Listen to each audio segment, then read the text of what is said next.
the tennis world has been shaken by the recent split between Elena Rybakina and her longtime coach, Stefano Vukov.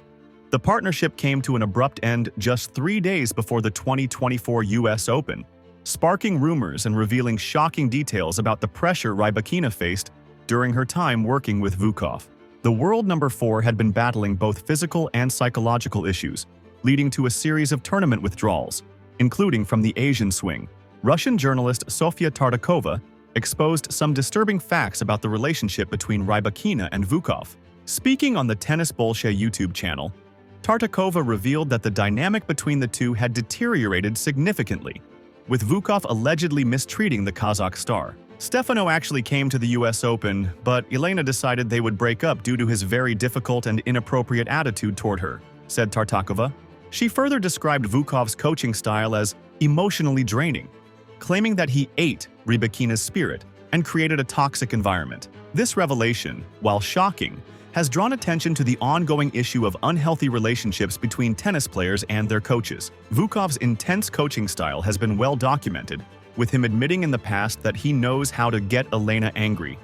However, it now appears that this intensity may have crossed the line into emotional abuse, a claim further supported by his removal from the WTA's list of coaches.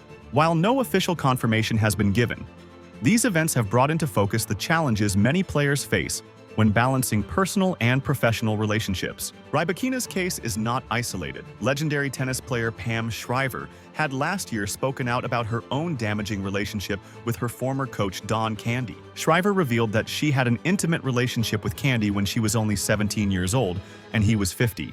This inappropriate relationship left lasting scars on Shriver, who has since been vocal about the need for stronger boundaries between coaches and players. Shriver recently stated that she wants to see a change in the tennis world, where players, especially young women, are protected from similar situations. There has been such an acceptance that this happens. That has to switch to, no, it can't happen, Shriver said.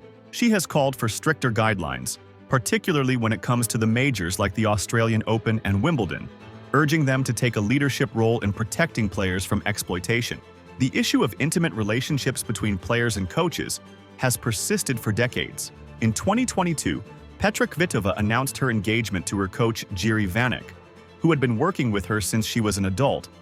However, not all cases have occurred with adult players. Veronika Kudermetova, for example, married her coach Sergei Demikine, who began working with her when she was just 15 and he was almost 30. The WTA has been trying to address these issues by appointing a director of safeguarding, lawyer Lindsey Brandon, to oversee player welfare. The organization released a statement affirming their commitment to creating a safe environment across the tour, but there are no indications that they will implement stricter policies regarding sexual relationships between coaches and players. Shriver has expressed her desire for the 4 major tournaments to lead by example in this area. In the case of Rybakina, her parents had reportedly urged her to make changes in her professional life after witnessing the pressure and verbal insults she faced from Vukov.